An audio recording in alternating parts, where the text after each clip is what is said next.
বন্ধুরা, আশা করি সকলেই ভালো আছেন। স্পোর্টস রিভিউ হাব চ্যানেলে আপনাদের সবাইকে স্বাগত। 2024 সালের ইউএস ওপেনে মেন্স সিঙ্গলস টুর্নামেন্টে পরপর 2 দিন দুটি অঘটন ঘটল। পরপর 2 দিন 2024 সালের ইউএস ওপেন থেকে বিদায় নিলেন দুই মহাতারকা কার্লোস আলকারেজ এবং নোভাক জোকোভিচ।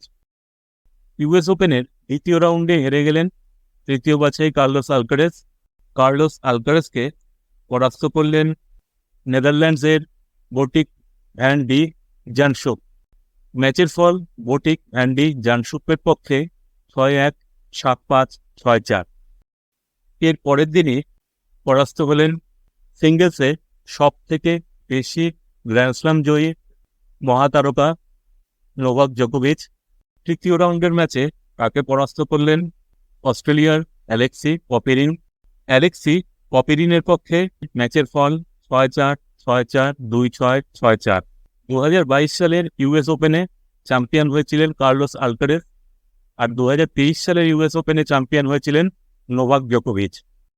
টেনিস প্রিয় দর্শকেরা আশা করেছিলেন যে এই বছরের উইম্বলডন এবং প্যারিস অলিম্পিকের ফাইনালের মতো ইউএস ওপেনের ফাইনালেও কার্লোস আলকারেজ এবং নোভাক জোকোভিচ মুখোমুখি হবেন এবং দর্শকরা একটা উপভোগ্য লড়াই দেখতে পাবেন।